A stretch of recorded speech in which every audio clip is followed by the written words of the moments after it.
Dear friends and the viewers, those who are watching our program, just I'm welcoming you to our program with the Ukrainian poets. Today we have 4 Ukrainian poets, and they will recite their poems, and I will follow with my Bangla translation. So I hope that you will understand it. Those are the Bengali speaking people, my countrymen and the women, they will understand their poems, I hope so. And this is the first time, in fact, maybe we got some Ukrainian poets, and I also translated into Bangla. This may be also the first time anyone just translates their poems into our language. So I'm welcoming to all of the poets here. The 4 poets are today with me, and they are Daryna Gladun, Lesyk Panasiuk, Lesyk Panasiuk, and Anna Canic. Maybe the pronunciation maybe sometimes may be wrong. So the poets, the guests, I request you, never mind, please. So you are watching that they're with me, and first of all, I want to ask. In fact, Lesyk, would you please say something about the Ukraine, the country itself? Okay, thank you. First of all, thank you very much for inviting all of us. And Ukraine is a country that has recently won the 5th place on the Eurovision, and we are very, very happy about it. Ukraine is a place that has now green trees and is pretty much a summer country. And it is a country of really welcoming people who will give you heartily welcome and a lot of food if you come as a guest.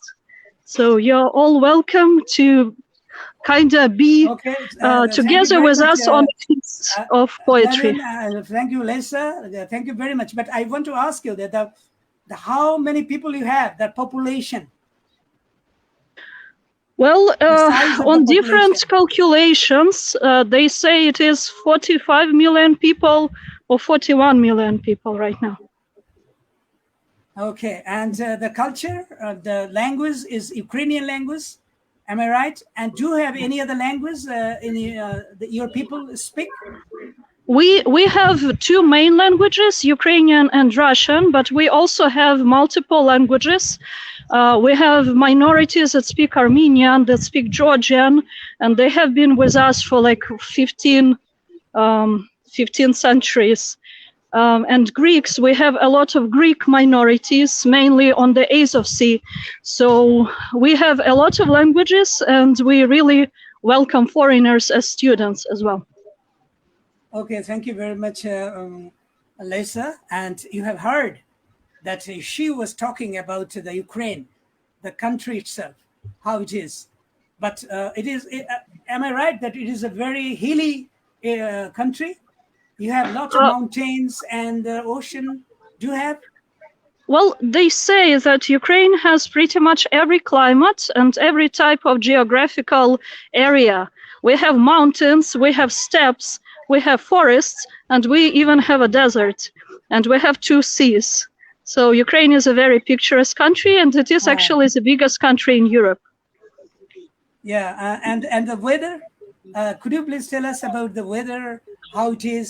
Is it the winter dominated, or it is summer dominated, or spring?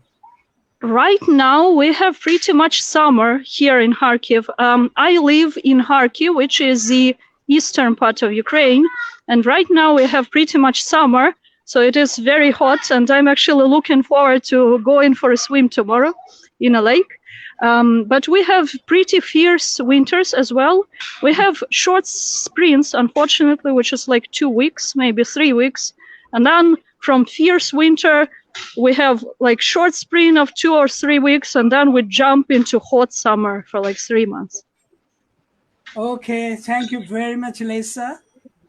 The viewers and friends, you have heard about the country Ukraine, and she was talking about geographical diversities and also about the ethnic people and the culture and the language and the topography. She was just talking about these things, and you have heard it, that it's a really nice country. And I hope that, and so far I have read some poems, some Ukrainian poems for this program. In fact, for preparing for this program, I have heard, I have read, and also I translated. And I think their poetry is also very rich in content and also in language expression. So I hope that you will enjoy it. আমি আপনাদেরকে একটু বলি এবার বাংলায়, যে আপনারা এতক্ষণ শুনলেন যে ইউক্রেন সম্পর্কে বলছিলেন লেসা বাকুন, এবং ভালো করেই বলছিলেন যে ওখানকার প্রকৃতি কেমন, ওখানকার জনসংখ্যা কত, এবং ওখানকার কি কি ভাষায় ওরা কথা বলেন তার কথা কিন্তু আপনারা শুনেছেন। প্রধানত ইউক্রেনিয়ান ভাষায় ওরা কথা বলেন, আর এছাড়া ওখানে গ্রিক, আর্মেনিয়ান, এই ধরনের কিছু মাইনরিটি বা সংখ্যা লঘিষ্ঠ কিছু জনগোষ্ঠী আছে। এবং তার মানে হচ্ছে যে একটা মাল্টি এথনিক এবং মাল্টি কালচারাল কান্ট্রি বলা যায় আর কি ইউক্রেনকে, ভাষার দিক থেকে, সংস্কৃতির দিক থেকে। এবং আমি ওদের কবিতা অনুবাদ করেছি, সেই সূত্রে আমি বলবো যে ওদের কবিতাও কিন্তু অনেক সমৃদ্ধ। কেন সমৃদ্ধ? আমি যখন কবিতা পড়বো, ওরা কবিতা পড়বেন মূল ইউক্রেন ভাষায়, তারপরে আমি অনুবাদ পড়বো। সেই অনুবাদ যখন আমি পড়বো তখন আপনারা বুঝতে পারবেন যে ওদের কবিতা কোন অর্থে মানে সমৃদ্ধ, আমি সেটা আপনাদেরকে ব্যাখ্যা করবো। So now just I'm going to introduce the first participant of this evening, Daryna Gladun, and she born in 1993, and she is a Ukrainian writer, translator, performance artist, and researcher. She is a young celebrated poet who won numerous Ukrainian and international poetry competitions and scholarships, such as World Coronation, like this. And Daryna is the participant of international literary projects in France, Italy, Latvia, and Canada. Her poems have been translated into English, French, Polish, Georgian, Belarusian, Russian, and Hebrew languages. So her debut book of eco-poetry, that is very, very interesting. I'm getting interested to this eco-poetry because I have written one essay on eco-poetry before, maybe about 10 years before I wrote about this kind of poetry, what it is and what it means, the eco-poetry. You can understand this, it's related to the nature. Okay, so her debut book of eco-poetry, in English, if I translate the title or the name of the book, To Chop the Tree, it has been published in 2017 and was marked as one of the best poetry books of the year by Ukrainian literary critics, book reviewers, also the international jury. They found it as a wonderful book of poetry. Now I want to okay, another information which I can just say to you, that she belongs to the PEN Ukraine. She belongs to this organization, the international organization, and it is the Ukrainian branch, and she belongs to this organization, the PEN Ukraine. So Gladun, yes, Gladun, okay, or Daryna, I should just speak with your first name, but here we speak with the last name, so no problem. Daryna, just I'm asking you, please read your first two poems which I have translated, and you read in Ukrainian language, then I'll follow with the Bangla translation. আমি আমার দর্শকদেরকে বলি, Daryna Gladun প্রথমে Ukraine ভাষায় ওর দুটো কবিতা পড়বেন, তারপরে আমি বাংলা অনুবাদ পড়বো ওই দুটো কবিতার। তো ওকে, just over to Daryna, please. Okay, but first I'd like to say that I'm not a participant of PEN Ukraine. My second book was celebrated by PEN Ukraine. That's it. And the first poem that I'll read is called "Птахи не витримують, падають". Небо виходить із кінчиків моїх пальців, і птахи не витримують, падають перестиглими сливами, як у дитинстві, здіймаю руки, щоб обійняти сонце, не дати йому скотитися за сусідову хату. І птахи не витримують, падають перемерзлим вишневим цвітом, а промені сонця вислизають крізь пальці і розсипаються закляклими у повітрі птахами. And the second poem is called «Ялинка антрополога». Ялинка із твердих сортів пластику, остання ланка ланцюга повторної переробки, глухий кут у боротьбі за озони повітря, розібрана на 4 частини у квадратній коробці, зовсім не пахне святом. На проіржавілому металевому хребті раз на рік наростає чорно-зелена пластикова шкіра. Так починається маскарад. Сім'я аспіранта-антрополога вдає із себе сім'ю аспіранта-антрополога. Мама вдає, що вона мама, тато вдає, що він тато, сестра вдає, що вона сестра. Новорічний дощик, тьмяна гірлянда і старі потріскані іграшки приймають правила гри, починають свято. Готова повірити у те, що відбувається, чіпляє ліктем ялинку, а вона не колеться. Посмішка, що не встигла з'явитись, застрягає у горлі. Мушу ще довго відкашлюватись і перепрошувати. Okay, thank you very much. Thank you very much. And you have heard the viewers, and you have heard 2 poems in Ukrainian language, but she didn't follow with the English translation. But I have translated her poems, these 2 poems, from English. And now I'm just reading that those Bangla 2 poems. And the first poem, the English title is Birds Give Up and Fall. Birds give up and fall. অর্থাৎ পাখি ওড়ে না বা ওরা ছেড়ে দেয় এবং পাখির পতন ঘটে, এইরকম হচ্ছে অনুবাদটা বাংলায় যদি আমি করি। পাখি ওড়ে না এবং পাখির পতন ঘটে। বার্ডস গিভ আপ অ্যান্ড ফল। আমি অনুবাদটা পড়ছি। আচ্ছা, তার আগে একটু বলে রাখি যে আমাদের এই অনুষ্ঠানটা, যেটা আমি বিশেষ করে আমি সঞ্চালনা করি, সেটা প্রচারিত হয়, সেটার আয়োজক হচ্ছে তীরন্দাজ। এই অনুষ্ঠানের আয়োজক হচ্ছে তীরন্দাজ সাহিত্য পত্রিকা, এবং আমাদের এই পত্রিকায় পৃথিবীর বহু ভাষার লেখা প্রকাশিত হয়। অর্থাৎ এটা একটা মাল্টিলিঙ্গুয়াল, বহুভাষী আন্তর্জাতিক সাহিত্য পত্রিকা।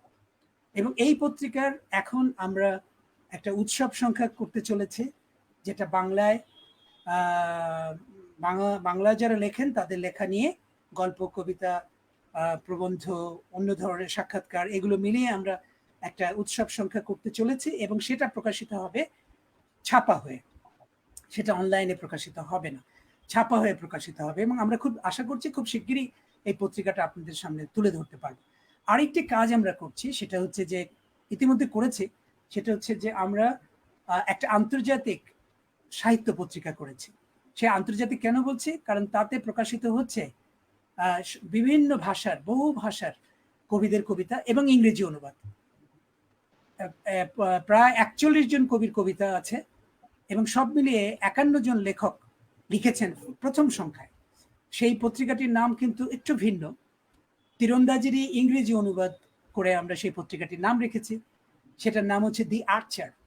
এই দি আর্চার পত্রিকায় 51 জন লেখক লিখেছেন, বিভিন্ন দেশের বিভিন্ন ভাষার। আমাদের বাংলাদেশের 4 জনের লেখা আছে সেই সংখ্যায়, যেটা প্রকাশিত হয়ে গেছে, কিন্তু এটা সবার জন্য উন্মুক্ত নয়।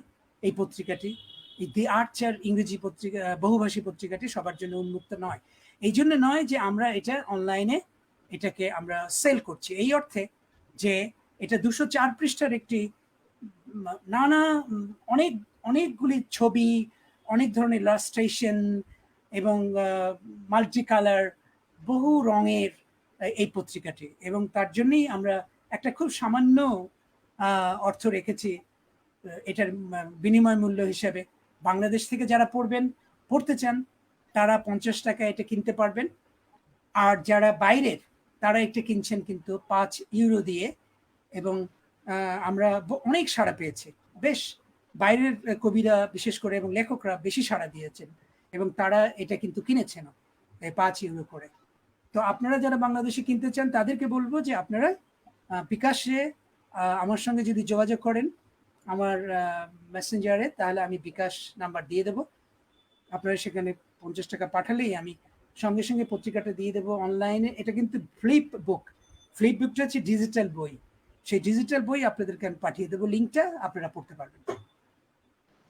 তো যাই হোক, আমি এখন ওর কবিতা দুটির অনুবাদ পড়ি। আগেই বলেছি প্রথম কবিতাটির নাম বার্ডস গিভ আপ অ্যান্ড ফল, পাখি ওড়ে না এবং পতন ঘটে। আমার আঙুলের ছোঁয়ায় আকাশ প্রসারিত হয়, তবু পাখিরা ওড়ে না। পাখিরা বিরতি দেয়, আর কখনো কখনো তাদের পতন ঘটে, ভূতলে নেমে আসে। সেই সময় আমার করতল ঘেমে ওঠে। শৈশবের মতো আমি হাত তুলি, সূর্যকে আলিঙ্গন করি। এই ওড়াউড়ি আমি বন্ধ করতে চাই, যাতে প্রতিবেশীদের কারো বাড়িতে ডানা ঝাপটে পড়ে না যায়। পাখি ওড়ে না, পাখিদের পতন হয়, হিমায়িত শক্ত চেরি পুষ্পে পরিণত হয়, এবং সূর্যের রশ্মি আমার আঙুলের ফাঁক গলে চলে যায়, চূর্ণ বিচূর্ণ হয়। বাতাসে পাখিরা ক্রমশ কঠোর শক্ত হয়ে ওঠে। পাখিরা ওড়ে না, পাখির পতন হয়। এই যে কবিতাটি আপনারা লক্ষ্য করবেন যে একটা পাখির ওড়াউড়ি নিয়ে একটা সামান্য অনুষঙ্গ, কিন্তু তার মধ্যে অনেকগুলো মাত্রা আছে, অর্থের মাত্রা আছে। প্রথমেই এই যে প্রকৃতিকে ধ্বংস করছি আমরা, এই যে বিশ্ব উষ্ণায়নের যে ব্যাপারটি ঘটছে, প্রকৃতির যে উষ্ণায়ন হচ্ছে, উষ্ণ হয়ে যাচ্ছে, এবং তার ফলে কি হচ্ছে, ক্রমশ আমরা প্রকৃতিকে বিনষ্ট করছি, প্রকৃতির বিনষ্টি ঘটছে, এবং একই সঙ্গে সঙ্গে আমরা এই যে পাখি, বৃক্ষ, প্রকৃতি, নদী, এগুলোকে কিন্তু হারাচ্ছি, এবং দিনে দিনে তা কিন্তু আমাদের জন্য এক ধরনের বিরূপ বৈরী পরিবেশ তৈরি করছে। প্রকৃতি এখন বৈরী হয়ে উঠছে, এবং সেই প্রকৃতিতে পাখিদের ওড়াউড়ি আর তেমন নেই। পাখি বরং উঠতে গেলে এখন তার পতন ঘটে। এবং শেষ 4টি পংক্তি লক্ষ্য করুন, লিখছেন, এবং সূর্যের রশ্মি আমার আঙুলের ফাঁক গলে চলে যায়, চূর্ণ বিচূর্ণ হয়, বাতাসে পাখিরা ক্রমশ শক্ত কঠোর হয়ে ওঠে। এই যে শেষ পর্যন্ত প্রকৃতির অবস্থা কি দাঁড়ায়, প্রকৃতি কিভাবে বিনষ্ট হয়, তার কিন্তু ছবি এখানে আমরা পাচ্ছি।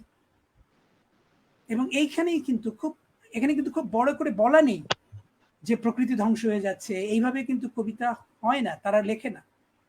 এই ইউরোপীয় কবিরা কিন্তু মূল কথাটাকে ওইভাবে ব্যক্ত করে না, তারা ছবি আঁকে, ইমেজের মধ্য দিয়ে, চিত্রকল্পের মধ্য দিয়ে, শব্দের মধ্য দিয়ে, এবং বিশেষ করে বিশেষ একটা ছবি আঁকে, ছবি তুলে ধরে, এবং তার মধ্য দিয়ে কিন্তু অর্থটা পাওয়া যায়। তো এই কবিতাটাকে কিন্তু একটা ইকো পোয়েট্রি বলতেই হয়। একটু আগে আমি বলছিলাম যে ওর যখন আমি ওর পরিচিতিটা পড়ছিলাম, তখন কিন্তু বলছিলাম ইকো পোয়েট্রির কথা। ইকো পোয়েট্রি হচ্ছে প্রকৃতি কেন্দ্রিক কবিতা। প্রকৃতিকে যে ধ্বংস করে ফেলা হচ্ছে, প্রকৃতির যে বিনষ্টি ঘটছে, তাই নিয়ে যদি কেউ কবিতা লেখেন, আমাদের এখানেও অনেকে লেখেন, বাংলা ভাষায় প্রচুর কবিতা আছে, রবীন্দ্রনাথের আছে, তার পরবর্তীকালের আধুনিক কবিতার আছে, প্রচুর কবিতা আছে এই ইকো পোয়েট্রি যাকে আমরা বলতে পারি।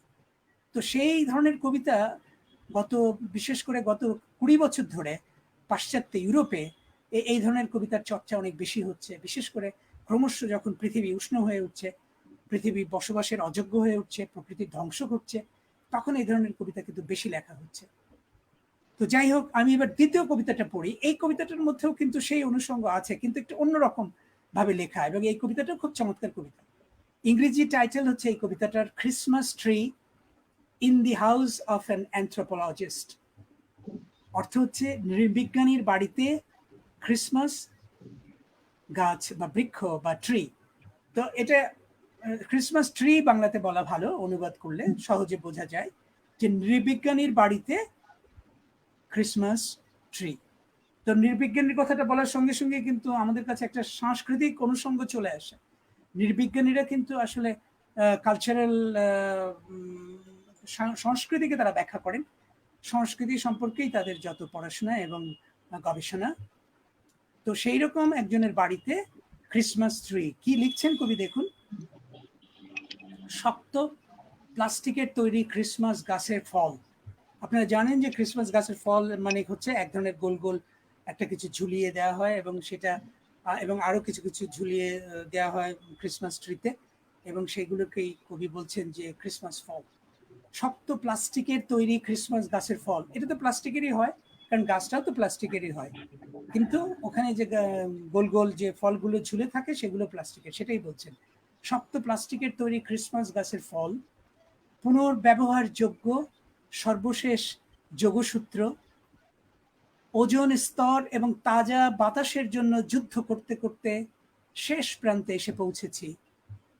চতুষ্কোণ কার্ডবোর্ডের বাক্সটি 4 টুকরো হয়ে গেছে। ছুটির দিনের গন্ধ পাচ্ছি না। বছরে একবার কালো সবুজ প্লাস্টিকের ত্বক, মেরুদণ্ডে মরিচা জমে, এভাবেই শুরু হয় কার্নিভাল। আপনারা কবিতাটা লক্ষ্য করুন, এই যে প্রথম স্তাবক, সেখানে একটা পরিবেশ আকার পরিবেশ তুলে ধরার চেষ্টা করছেন কবি, এবং তারপরেই কিন্তু তিনি তার মূল কথাগুলিতে হয়তো আসবেন। প্রথমে তুলে ধরছেন ওই ক্রিসমাস ট্রিকে ঘিরে যে কি ঘটছে সেটা, কিন্তু তার মধ্যেও কিন্তু অনেক কথা বলা আছে, আমি পরে আবার ব্যাখ্যা করব। এর পরের অংশটা শুনুন, আমি পুরো কবিতাটা পড়ে বলবো। একজন নৃতাত্ত্বিক বিশেষজ্ঞের পরিবার একটি নৃতাত্ত্বিক বিশেষজ্ঞের পরিবার বলে ভান করছে। মা হওয়ার ভান করে মা, বাবা হওয়ার ভান করে বাবা, বোন হওয়ার ভান করে বোন, ঝলমলে জড়ি, মালা এবং পুরনো ফাটলযুক্ত গোল গোল বল, খেলার নিয়মগুলি মেনে নেই আমরা, আর শুরু হয় উদযাপন। আমি এর প্রায় সবকিছুই বিশ্বাস করে ফেলি। দুর্ঘটনাক্রমে ক্রিসমাসের ফলগুলিকে স্পর্শ করি, সেগুলিকে ফাটাতে পারি না। অবারিত হাসি আমার গলায় আটকে যায়, কিছুক্ষণের জন্য আমার কাশির উদ্রেক হয়, আর আমি ক্ষমা চাই। কবিতাটা এখানে শেষ, কিন্তু লক্ষ্য করুন আমি যেটা বলছিলাম যে ওর যে ইকো পোয়েট্রির কথা বললাম, এই কবিতার মধ্যেও তাই আছে, এবং সেই সঙ্গে একটা অনুষঙ্গ আছে, সাংস্কৃতিক অনুষঙ্গ, উদযাপনের অনুষঙ্গ, কিন্তু সব মিলিয়ে একটা বিপন্নতা কবির মধ্যে কাজ করছে, সেটা শুরু থেকেই আছে। যে শক্ত প্লাস্টিকের তৈরি ক্রিসমাস গাছের ফল, এর মধ্য দিয়ে আমরা পরস্পরের কাছাকাছি আসি, এই ক্রিসমাস উদযাপনের ভেতর দিয়ে, বড়দিন উদযাপনের মধ্য দিয়ে আমরা খুব কাছাকাছি চলে আসি। কিন্তু এখন কি হচ্ছে বলছেন, ওজোন স্তর এবং তাজা বাতাসের জন্য যুদ্ধ করতে করতে শেষ প্রান্তে এসে পৌঁছেছে।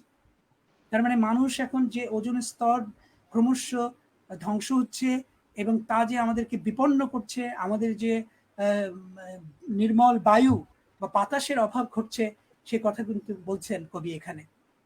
এবং তার পরপরই বলছেন যে আমাদের মেরুদণ্ডে মরচে ধরছে, এবং তার মধ্যেই আবার আমরা অবশ্য কখনো কখনো কার্নিভ্যাল করি বা মিছিল করি বা শোভাযাত্রা করি। তারপরে বলছেন যে আমরা আমাদের যত পরিবারের যে যেরকম আছেন, সে সেই তাই হওয়ার চেষ্টা করেন, মা হওয়ার চেষ্টা করেন, বোন হওয়ার চেষ্টা করেন, কিন্তু এইভাবেই আমাদের পরিবারগুলি চলছে। কিন্তু তারপরে তিনি বলছেন, আমি তার সবকিছুই মানে যা কিছু ঘটছে তার সবকিছুকে আমি অনুভব করি, বা তিনি বলছেন বিশ্বাস করি, এবং তারপরে বলছেন কিন্তু এই যে বলগুলি সেগুলোকে আমি ফাটাতে পারি না। এইখানে কিন্তু একটা ছোট্ট ইঙ্গিত আছে যে এটা তো প্লাস্টিকের তৈরি। প্লাস্টিকের তৈরি মানেই হচ্ছে একটা কৃত্রিম কিছু, এবং এই কৃত্রিম প্লাস্টিক কালচার কিন্তু আমাদের সারা পৃথিবীতেই ছড়িয়ে গেছে। গত 50 বছরে এই প্লাস্টিক কালচার বলছেন অনেকেই সংস্কৃতিকে, অর্থাৎ যে সংস্কৃতি কিনা কৃত্রিম, এবং যে সংস্কৃতির মধ্যে কিনা আমরা খুঁজে পাই যে এই আধুনিক প্রযুক্তি বা আধুনিক জীবনযাপনের নানা রকম উপাদান, প্লাস্টিক তার মধ্যে একটি, যা আমাদের জীবনকে একেবারে ঘিরে ফেলেছে। তো সেটা ফাটাতে পারি না, অর্থাৎ নিশ্চিহ্ন করতে পারছেন না কবি এই প্লাস্টিক সংস্কৃতিকে। তারপরে বলছেন যে আমার গলায় সেই জন্য আটকে যায় হাসি, যে অবারিত হাসি, আমি হাসতে চাই এবং আমার গলায় কাশির উদ্রেক হয় গলায়, এবং আমি সেই জন্য ক্ষমা চেয়ে নিই। এই ক্ষমাটা কার কাছে? এই ক্ষমাটা তিনি চাইছেন আসলে পৃথিবীর অন্য মানুষদের কাছে, যেখানে আমরাই আমাদের প্রকৃতিকে বিপন্ন করছি। তো এইভাবেই আমি কবিতাটাকে দেখেছি, বা অনুবাদ করার সময় এইরকমই আমার অনুভূতি হয়েছে, যেটা আমি বললাম। আমি জানি না আপনাদের কেমন লাগছে, যারা অনুষ্ঠান দেখছেন তারা যদি বলেন আর কি, তাহলে ভালো লাগবে। আপনারা যদি মন্তব্য করেন আমরা খুবই প্রাণিত হব। তো আমি আমাদের একজন কবিকে আমি হারিয়েছি, যার কবিতা পড়লাম তাকেই তো হারালাম না। লেসাকে আমি আবার নিচ্ছি। লেসা, ওয়েলকামিং ইউ এগেন। প্রিয় দর্শক, আমি কিন্তু লেসার কবিতাই ও পড়েছেন, একটু রাস্তায় ছিলেন, আসছিলেন বাড়িতে, তো সেখানেই অংশগ্রহণ করেছেন। এত দায়িত্বশীলতা যে রাস্তাতেই কিন্তু অংশগ্রহণ করেছেন তার মোবাইল থেকে, এবং এখন বাড়িতে এসে বসেছেন এবং তার কবিতারই আমি ব্যাখ্যা দিলাম আপনাদের কাছে। তো আপনারা নিশ্চয়ই বুঝতে পারছেন যে খুবই ভালো কবিতা লেখেন লেসা, এবং আমি খুবই লেসা কি না বোধ হয় কি কার কবিতা পড়লাম, তাহলে আমি কিন্তু অনেক সময় একটু এলোমেলো হয়ে যেতে পারে, আপনারা কিছু মনে করবেন না। আমি আসলে পড়লাম এতক্ষণ ড্যারিয়ানা গ্লাদুনের কবিতা। সরি, আমি দুঃখিত যে আমি লেসার কবিতা পড়িনি, আমি পড়ছিলাম, অনুবাদ পড়ছিলাম ড্যারিয়ানা গ্লাদুনের, এবং সে কিন্তু কবিতা পড়লো মূল ইউক্রেনীয় ভাষায়, এবং আমি অনুবাদ পড়লাম এবং ব্যাখ্যা তো করেছি। তো আর কথা না বাড়াই, now I am just going to our next poet, guest poet from Ukraine, and she is in fact, just a minute, he is in fact Lesyk Panasiuk. Would you please, Lesyk, pronounce your name to our viewers? They can hear. Hello, my name is Lesyk Panasiuk. Okay, Lesyk Panasiuk. So, okay, Panasiuk, before reading your poems, I'm just introducing you to our viewers. প্রিয় দর্শক, আমি আপনাদের সঙ্গে লেসাকের পরিচয় করিয়ে দিই। লেসাকও দুটো কবিতা পড়বেন, প্রথমে ইউক্রেনীয় ভাষায়, তারপরে আমি অনুবাদ পড়ব, আর পরে আবার ওরা আরেকটা কবিতা পড়বেন, সেটা আবার শুনতে পারবেন সেকেন্ড রাউন্ডে।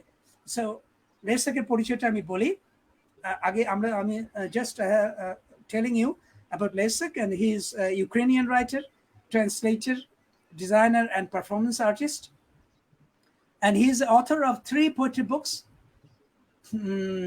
And the name or the titles in English is Rainstone, Screams of Hands, and Real Apple. These 3 poetry books he has published. And the last book means The Screams of Hands became one of the best Ukrainian poetry books of 2018, according to the PEN Ukraine. It was translated into Russian, and he is a co-author of a poetry book translated into Romanian. The name of the book is Island of Time, and also co-author of children books. His individual works have been translated into 11 languages, published in several Ukrainian and international magazines and anthologies.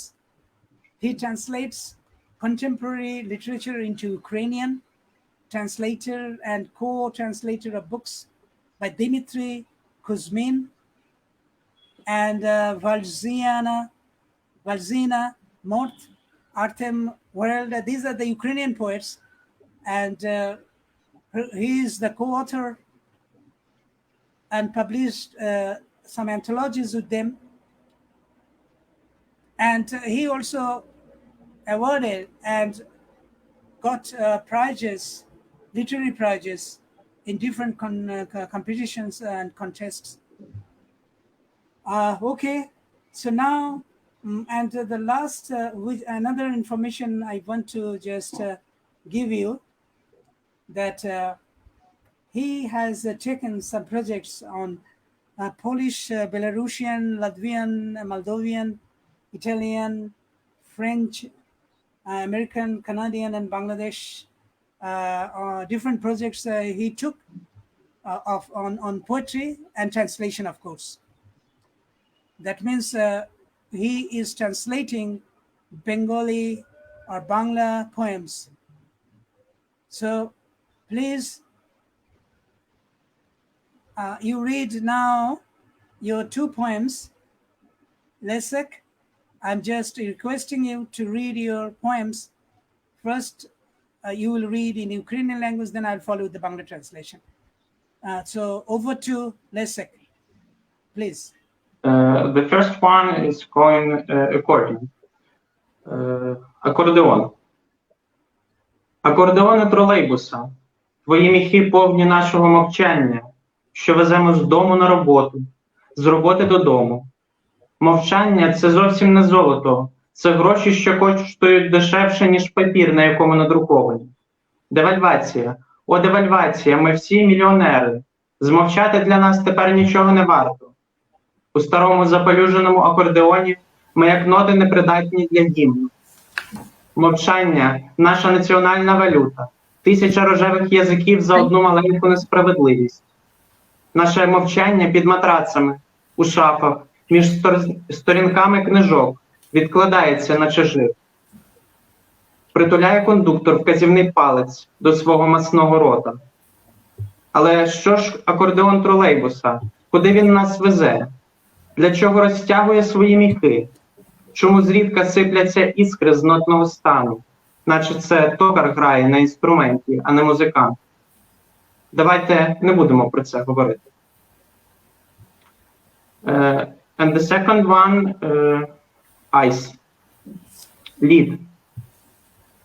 Все, що в мене було у дитинстві, це власне прозоре обличчя і єдиний друг, з проникливим, як лезо, поглядом. Він усе помічав, але нічого не говорив. Якось дав мені батьківську сокиру і ще одну взяв собі. Як рубали ми лід на озері несамовито, уламки розліталися на всі біч. Тут улітку я наступив на розбиту банку на дні і розпанахав собі ногу. Тут восени втопився його дід. Тут узимку ми рубали лід, наче причину всього. Риба застигла в піруеті, зупинена стоп-кадром криги. Ми викрикували кожну лусочку в морозне повітря. Ми рубали лід, наче моє обличчя. Блискучий сон крові, гострі сокири. Thank you very much, Lesyk. And you have heard, the viewers, you heard the 2 poems from Lesyk. And now I'm reading, in fact, the Bangla translation, but at the same time, I will just explain whatever I understood. What I understood, just I will explain to you. আমি কবিতা দুটোর অনুবাদ পড়ছি এখন বাংলায় এবং আমি যেভাবে বুঝেছি কবিতা দুটো সেটা আপনাদের সঙ্গে শেয়ার করব, ব্যাখ্যা করব। প্রথম কবিতাটির নাম হচ্ছে অ্যাকর্ডিয়ান। ইংরেজিতে বুঝতেই পাচ্ছেন অ্যাকর্ডিয়ান এক ধরনের সঙ্গীত যন্ত্র যা দিয়ে গান করা হয়, সেই অ্যাকর্ডিয়ান হচ্ছে কবিতাটির নাম। কবিতাটা শুনুন একটু। অনেক সময় আমাদের একটা জিনিস হবে যে ওদের পশ্চিমী পরিবেশ এবং অনুষঙ্গের কারণে অনেক কবিতার যে একটা সাংস্কৃতিক দিক থাকে সেটা কিন্তু কবিতার মধ্যে থাকে বলে অনেক সময় কবিতা বুঝতে হলে একটু চিন্তা করতে হয়, একটু ভাবতে হয়। কারণ আমাদের পরিবেশ নয়, ওদের পরিবেশ, এবং সেই পরিবেশে যখন কবিতা লিখছেন তখন ওদের পরিবেশে কিন্তু কবিতা উঠে আসবে, এটাই স্বাভাবিক। আমাদের কবিতা লেখার সময় যেমন আমাদের পরিবেশ প্রতিবেশ উঠে আসে, তো সেই রকমই একটা অ্যাকর্ডিয়ান নিয়ে এই কবিতাটা লিখছেন। ট্রলি বাসের অ্যাকর্ডিয়ান, আপনার ফু দিয়ে ফোলানো গানের বেলুনগুলি একেবারেই নীরব। কাজ করার জন্যে আমরা তাকে ঘর থেকে বাইরে নিয়ে গিয়ে আবার ঘরেই ফিরিয়ে আনি। এখানে লক্ষ্য করুন, আমি যে শব্দগুলি ব্যবহার করছি অনেক শব্দ কিন্তু বাংলায় নেই। যেমন এই শব্দটা কিন্তু নেই। অ্যাকর্ডিয়ানের যে ফুলে ফুলে ওঠে, যে অংশটা বাজালে ফু দিলে যেটা ফুলে ওঠে বেলুনের মতো, ঠিক বেলুন নয় কিন্তু অনেকটা হাপড়ের মতো, যখন এরকম ভাবে খোলে এরকম ভাবে ফুলে ওঠে কয়েকটা ভাঁজে ভাঁজে, সেটা কিন্তু আমাদের বাংলায় কিন্তু সেই শব্দ নেই। আমি বাংলায় সেরকম শব্দ খুঁজে পাইনি। হাপড় বলতে পারি বটে, কিন্তু হাপড় বললে ঠিক ওই অর্থ আসে না, যে একটা অ্যাকর্ডিয়ন এর মধ্যে যে ভাঁজে ভাঁজে চামড়ার থাকে, ওটা ভাঁজে ভাঁজে যে অংশটা থাকে ভাঁজ ভাঁজ করা, এবং যেখানে ফু দিলে পরে ফুলে ওঠে এবং সুর বেরোয়, সুর সৃষ্টি হয়, সেটা কিন্তু সেই শব্দ কিন্তু আমাদের বাংলায় নেই। তো সেই জন্য আমাকে বেলুন শব্দটা ব্যবহার করতে হয়েছে, কারণ কাছাকাছি আসে বেলুন বললে, পুরোপুরি আসবেই না। বেলুন একটা ভিন্ন বলা যেতে পারে ভিন্ন বস্তু, কিন্তু তারপরে আমি বোঝানোর জন্য বলেছি, না হলে কবিতাটা অনুবাদ করাই অসম্ভব হয়ে পড়ে, মূল ইংরেজি রেখে অনুবাদ করা যায় না। ট্রলি বাসের অ্যাকর্ডিয়ন আপনার ফু দিয়ে ফোলানো গানের বেলুনগুলি একেবারেই নীরব। ওই যে অ্যাকর্ডিয়নে ফু দিলে পারে কিন্তু ওটা ফুলে ওঠে বেলুনের মতো এবং তারপরে সুর বেরোয়, সেই প্রসঙ্গে বলছে যে আপনার ফু দিয়ে ফোলানো গানের বেলুনগুলি একেবারেই নীরব। কাজ করার জন্যে আমরা তাকে ঘর থেকে বাইরে নিয়ে গিয়ে আবার ঘরেই ফিরিয়ে আনি, মানে আমরা বাজানোর জন্য বাইরে যাই, আবার ঘরেই আবার যন্ত্রটা ফিরিয়ে আনি, সে কথা বলছেন এই অ্যাকর্ডিয়ন সম্পর্কে। কবিতাটি অ্যাকর্ডিয়ন নিয়ে। তারপরে কথাগুলি শুনুন। নীরবতা মোটেই টাকার মতো দামি নয়, মানে টাকা পয়সা তো অনেক বেশিরভাগ সময় তো নীরবেই পড়ে থাকে, আমরাই তাকে সচল করি, এবং তার মধ্যে হয়তো কোনো শব্দ বা কোনো ধ্বনি হয়তো নিঃসৃত হয় টাকা থেকে। সেরকমভাবেই ঠিক অন্য অনুষঙ্গ নিয়ে এলেন। একটু আগেই ছিল অ্যাকর্ডিয়নের প্রসঙ্গ, এইবার তিনি প্রসঙ্গ আনছেন টাকার। বলছেন নীরবতা মোটেই টাকার মতো দামি নয়, যে কাগজে টাকা ছাপা হয় এর মূল্য তার চেয়ে অনেক কম। এর মূল্য মানে নীরবতার মূল্য অনেক কম। কবি বলছেন নীরবতা মোটেই টাকার মতো দামি নয়, যে কাগজে টাকা ছাপা হয় এর মূল্য তার চেয়ে অনেক কম। এর মূল্য মানে নীরবতার মূল্য অনেক কম। কারণ বুঝে দেখুন, ভেবে দেখুন যে নীরবতাকে কিন্তু এখানে মূল্যহীন মনে করা হচ্ছে, কম দামি মনে করা হচ্ছে। তারপরে বলছেন অবমূল্যায়ন, আহা অবমূল্যায়ন। আমরা সবাই কোটিপতি, নীরবতা বজায় রাখার জন্য কোনো কিছু ব্যয় করতে হয় না। লক্ষ্য করুন, ঠিক নীরবতার অনুষঙ্গটাকে আবার ফিরিয়ে আনলেন। কবি বলছেন যে এই যে আমরা আসলে অবমূল্যায়ন করছি টাকার, অর্থের, এবং আমরা অনেকেই কোটিপতি হয়ে গেছি, কিন্তু নীরবতার জন্য আমাদের কোনো কিছু ব্যয় করতে হয় না। তারপরে লিখছেন একটি পুরনো ধূলি ধূসরিত অ্যাকর্ডিয়ন, একটি পুরনো ধূলি ধূসরিত অ্যাকর্ডিয়ন জাতীয় সঙ্গীতের সুর তোলার অনুপযুক্ত। অনুষঙ্গটা একটু খেয়াল করুন। বলছেন যে এই অ্যাকর্ডিয়ন দিয়ে জাতীয় সঙ্গীত বাজানো যাবে না। নীরবতা আমাদের জাতীয় মুদ্রা। এই যে টুইস্ট করছেন কবিতাটার অনুষঙ্গটাকে কি চমৎকারভাবে ঘুরিয়ে আনছেন, দিচ্ছেন এবং অর্থবোধক করে তুলছেন। বলছেন নীরবতা আমাদের জাতীয় মুদ্রা, মানে আমাদের ন্যাশনাল কারেন্সি, এই কথাটা আছে ইংরেজিতে। নীরবতা আমাদের জাতীয় মুদ্রা।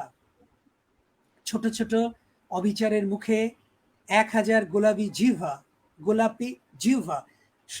চিত্রকল্পগুলো খেয়াল করুন, এটা কিন্তু বেশ অন্যরকম একটা গভীর ভাবনা আছে এই চিত্রকল্পের মধ্যে, বা গভীরভাবে ভেবেই এইরকম চিত্রকল্প কিন্তু আনা যায় কবিতায়, সম্ভব। কি বলছেন? নীরবতা আমাদের জাতীয় মুদ্রা, ছোট ছোট অবিচারের মুখে 1000 গোলাপি জিহ্বা। আমাদের নীরবতাগুলো ম্যাট্রেসের নিচে ঢুকে পড়েছে, বইয়ের শেলফে বইয়ের পাতায় পাতায় অবস্থান নিয়েছে, চর্বির মতো জমে যাচ্ছে। দেখুন নীরবতাটাকে কতটা পার্সনিফিকেশন করছেন, কতটা এটাকে একটা মানে মনুষ্য আচরণের সঙ্গে সম্পর্কিত করে তার কথাটা বলছেন, নীরবতার কথাটা ব্যক্ত করছেন বা প্রকাশ করছেন। আমি পরে আবার ব্যাখ্যা করবো এই জায়গাটা, কিন্তু আমি ছবিটা একটু বোঝানোর জন্য বললাম। চালক তার তর্জনী চর্বিযুক্ত মুখে চেপে ধরেছে। চালক মানে যিনি গান গাইছেন তাকে বলছেন, তার কথা বলছেন, যে সেই গায়ক, এখানে গায়কও বলা যেত বা বাদকও বলা যায়। বাদক তার তর্জনী মুখে চেপে ধরেছেন, চর্বিযুক্ত মুখে চেপে ধরেছেন। তার মানে নীরবতা তো, সেই জন্যে একটা গায়কের বাদকের ছবি আনলেন, যে তিনি মুখে হাত দিয়ে বা গালে হাত দিয়ে, চর্বিতে হাত দিয়ে, গালটা চর্বিযুক্ত, সেখানে আঙুল দিয়ে বসে আছেন। কারণ নীরবতার পরিবেশের কথা বলছেন বলেই ওই লোকটির ছবিটা এরকম ভাবেই কবি কিন্তু উল্লেখ করেছেন। তারপরে স্তবক লিখছেন, তবে ট্রলি বাস অ্যাকর্ডিয়ানের কি অবস্থা, এটা আমাদের কোথায় নিয়ে যাবে? এর সুর তোলা বেলুনগুলো কি প্রসারিত হবে? কেন মাঝে মাঝে মধ্যে বাঁশি থেকে সুর বেরিয়ে আসছে, যেন কোনো সদ্য গান শেখা কোনো সঙ্গীত শিল্পী বাদ্যযন্ত্রটি বাজাতে শিখেছে, কিন্তু তিনি কোনো সঙ্গীত শিল্পী নন। এ নিয়ে আর কি কথা বলবো? কবিতাটি শেষ হচ্ছে, কিন্তু লক্ষ্য করুন যে আমি আগেই বলেছিলাম, ইউরোপীয় কবিতায়, বিশেষ করে এই অঞ্চলের কবিতায়, যেটাকে আমরা বলকান অঞ্চল বলি, সেই ধরনের, মানে ধরা যাক বুলগেরিয়া, পোল্যান্ড, তারপরে এই ইউক্রেন, এই ধরনের যে দেশগুলি, এই দেশগুলি, এদের কবিতার কিন্তু এরা কবিতা লেখে ওইভাবে, একটা যে কোনো একটা বস্তুকে বা অনুষঙ্গকে অবলম্বন করে তারপরে তার নিজের ভেতরকার অনুভূতি এইসব ব্যক্ত করে। তো এখানেও কিন্তু অ্যাকর্ডিং কিন্তু একটা আসলে প্রতীক, যে অ্যাকর্ডিং এর সুর মানে হচ্ছে গান, গান মানে হচ্ছে জীবনের প্রাণোচ্ছলতা, জীবনের অনুভূতির, সুন্দর অনুভূতিগুলোর প্রকাশ ঘটে গানের ভেতর দিয়ে। কিন্তু তিনি বলছেন যে সবকিছু এখন নীরব, এবং এই যে প্রথম স্তবকেই বলেছেন যে বেলুনগুলি একেবারেই নীরব, গানের বেলুনগুলি, কিন্তু সেটা টাকার মতো দামি নয় এই নীরবতা। এবং তারপরেই বলছেন যে এই অ্যাকর্ডিয়ন দিয়ে জাতীয় সঙ্গীত গাওয়া যাবে না, আর নীরবতা হয়ে উঠেছে আমাদের জাতীয় মুদ্রা। আমাদের বলতে কিন্তু সমস্ত পৃথিবীর মানুষের কিন্তু ইঙ্গিত আছে এখানে, যে আমাদের কিন্তু সমস্ত মানব জাতির কাছে এখন নীরবতাই হয়ে উঠছে প্রধান ব্যাপার। আমরা অনেক ক্ষেত্রে নীরব হয়ে পড়ছি। এই যে চারপাশে যে ঘটছে, যত রকমের জীবন সংশয় হচ্ছে, মানুষ মারা যাচ্ছেন, করোনার জন্য আমরা বিপন্ন হয়ে পড়েছি, সেই কথাগুলি কিন্তু ইঙ্গিতে বলা আছে, পরোক্ষভাবে বলা আছে। এবং তিনি বলছেন যে নীরবতা ঢুকে যাচ্ছে ম্যাট্রেসের নিচে, নীরবতা বইয়ের পাতায় পাতায় অবস্থান নিয়েছে এবং চর্বির মতো জমে যাচ্ছে। আমরা সবাই নীরব হয়ে পড়ছি এবং আমরা কেউ সঙ্গীত শিল্পী নই। তিনি বলছেন তিনি কোনো সঙ্গীত শিল্পী নন, আসলে তিনি বলতে আমাদের সবাইকে বুঝিয়েছেন। এবং তারপরে বলেছেন এই নীরবতা, এই যে সঙ্গীতহীনতা, এই যে জীবন, এই যে বিপন্নতা, শেষ একটা পংক্তিতে বলছেন এ নিয়ে আর কি বলবো। বুঝতেই পারছেন কবিতাটি কত অন্তরঙ্গ ভঙ্গিতে তিনি শেষ করেছেন, যে এই নিয়ে আর কি বলা যায়। এবার দ্বিতীয় কবিতাটা আমি পড়ি, বাংলা অনুবাদ পড়ি। কবিতাটার নাম হচ্ছে, ইংরেজিতে যে অনুবাদটা আমি পেয়েছি সেটা হচ্ছে আইস, আমি অনুবাদ করেছি বরফ। ছোটবেলায় আমার যা কিছু ছিল, আমার স্বচ্ছ মুখশ্রী, একজন বন্ধু, একটি ব্লেডের মতো তীক্ষ্ণ চোখ, সবকিছু আমরা লক্ষ্য করতাম কিন্তু কিছুই বলতাম না। একবার সে আমাকে তার বাবার একটা কুঠার দিল, নিজে তুলে নিল আরো একটি।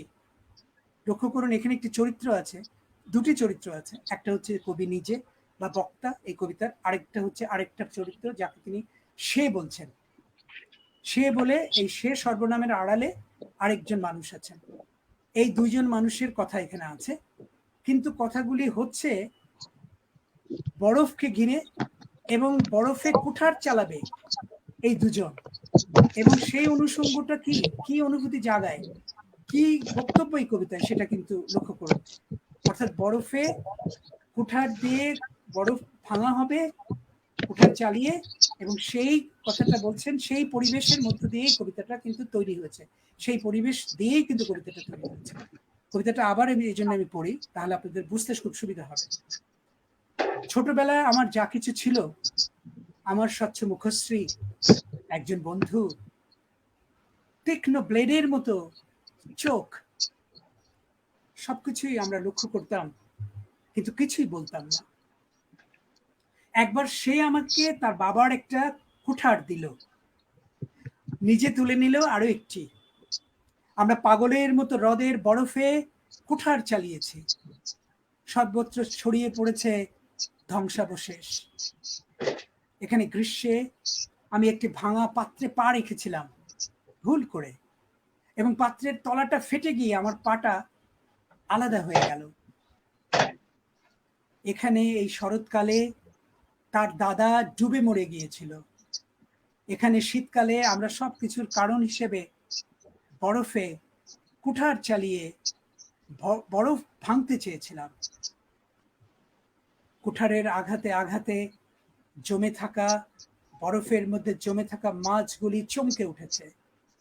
হিম শীতল বাতাসে কুঠারের প্রতিটি আঘাতে আমরা চিৎকার করে উঠেছিলাম, রক্তের কি উজ্জ্বল স্বপ্ন, তীক্ষ্ণ কুঠার।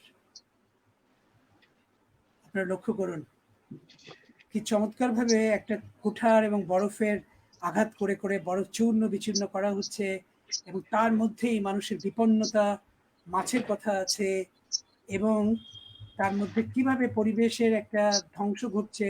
যেমন বলছে যে কুঠার আমরা তুলে নিলাম এবং পাগলের মতো হ্রদের বরফে কুঠার চালিয়েছি, মানে জমে আছে হ্রদের মধ্যে বরফ, তার মধ্যে কুঠার চালিয়েছে এবং চারিদিকে ছড়িয়ে পড়েছে তার ধ্বংসাবশেষ। ধ্বংসাবশেষ মানে হচ্ছে যে ওই বরফের চূর্ণ বিচূর্ণ বরফ চারিদিকে ছড়িয়ে পড়েছে। এই অনুষঙ্গ কিন্তু, এই কথাগুলি কিন্তু বলছেন, এরই ছবি কিন্তু আমরা এখানে পাচ্ছি। এবং তারপরে আছে যে এখানে শরৎকালে তার দাদা ডুবে মরেছিল, যে অন্য একটি মানুষ যে এই কবির সঙ্গে আছেন, তার দাদা ডুবে মরেছিল, এবং আমরা তবুও তখন কুঠার চালিয়ে ভাঙতে চেয়েছিলাম দাদাকে উদ্ধার করার জন্য। এই কথাটা বলছেন পরোক্ষভাবে। তারপরে বলছেন যে মাছগুলি চমকে চমকে উঠেছে এবং আমরা তারপরে চিৎকার করে উঠেছি। সবশেষে যেটা বলছেন, এই যে যা কিছুই করি না কেন, এই সাদা বরফে রক্তের উজ্জ্বল আভা দেখতে পাচ্ছি, বা রক্তের উজ্জ্বলতা এখানে ফুটে উঠছে এই তীক্ষ্ণ কুঠারে। অর্থাৎ এখানেও মানুষকে তিনি প্রকৃতি ধ্বংস বা মানবিক বিপন্নতা, যে মানুষের যে বিপন্নতা তার কথা কিন্তু তুলে এনেছেন লেসক। So thank you very much, Lesyk. I was in fact explaining your poems to our viewers. So far I understood. I explained it in Bangla. You didn't understand. I know that, but I just wanted to give the message of your poem to my viewers. Okay, thank you very much. Thank you. To you. And again, now I'm just going to our next poet, just introducing her to you, to my viewers. Lesyk Panasiuk is a poet, translator, and NGO activist who resides in Ukraine. But what is the place you are telling me, Lesyk? What is the place where you are residing now? Well, I actually have projects all over the world. The city where I live is Kharkiv, but soon I will be in Turkey and I will have an international project. So you are working in an international non-government organization, right?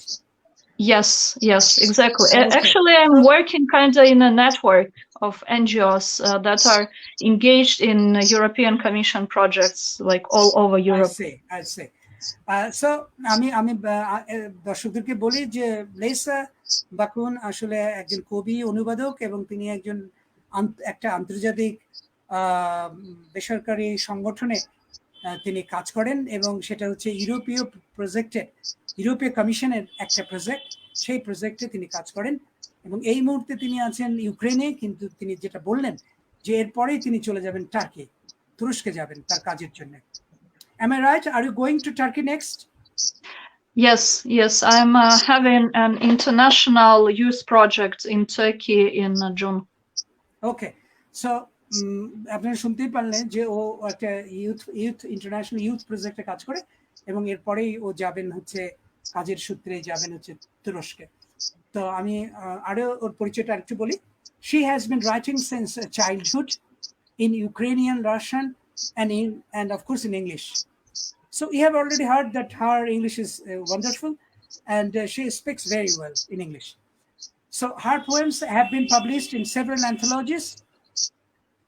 Of course, the anthologies are from, in fact, from Ukraine, from USA, and from also Bangladesh, and international magazines.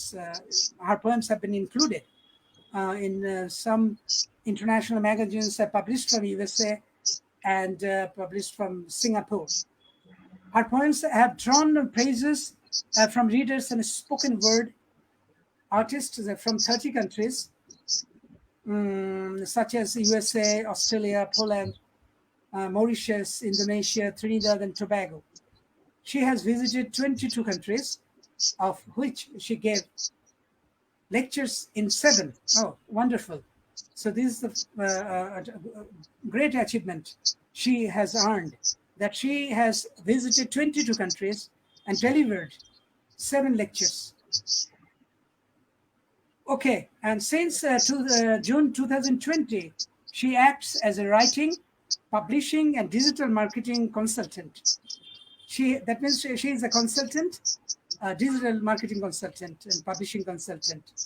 She has published 16 fiction stories in English on Amazon. বুঝতে পারছেন অ্যামাজনে তার 16টি বই আছে, এগুলো fiction বা ছোট গল্প আছে, এগুলো পাওয়া যায়. For the last 6 months, she has been a co-organizer of the weekly virtual poetry readings. আচ্ছা, একই সঙ্গে কিন্তু গত 6 মাস ধরে প্রতি সপ্তাহে ভার্চুয়াল পোয়েট্রি রিডিং এ নামে একটা অনুষ্ঠান সে করছেন. অর্থাৎ আমার মতোই আপনারা যেরকম অনুষ্ঠানটা দেখছেন এরকম ভার্চুয়াল রিডিং, পোয়েট্রি রিডিং একটা অনুষ্ঠান লেসা পরিচালনা করছেন গত 6 মাস ধরে. The themes of she explores in her poems include societal issues, relationships, trauma, gender, and health. তো কবিতা লেখেন এইসব বিষয় নিয়েই.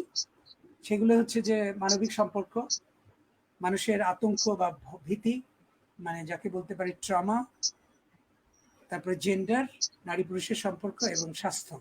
এই বিষয়গুলি তার কবিতায় কিন্তু উঠে আসে. তার কবিতা একটা ওয়েবসাইট আছে, সেখানে আপনারা দেখতে পারবেন যদি মনে করেন. So now just I'm requesting Lesa to read her poems, so 2 poems first in Ukrainian language, and then I will follow with the Bangla translation. So Lesa, over to you, please. Thank you for the wonderful presentation. I will read 2 poems in Ukrainian. They are rather short. Хвороба вчепилася в мене пазурами, забралася глибоко десь в легені і заснула. А я боюся зітхнути голосно, щоб не розбудити її. Я не хочу лікуватись, бо набридло хворіти.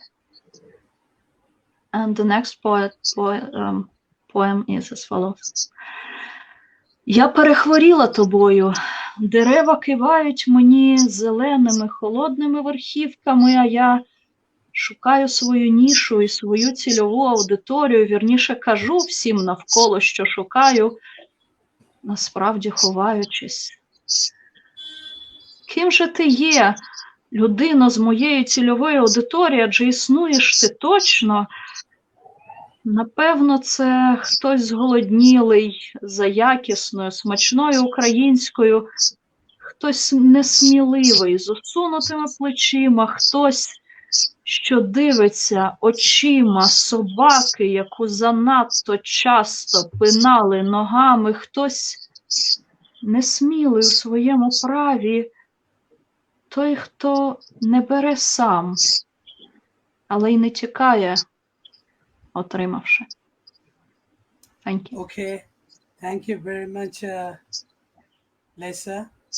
And now I will read the Bangla translation.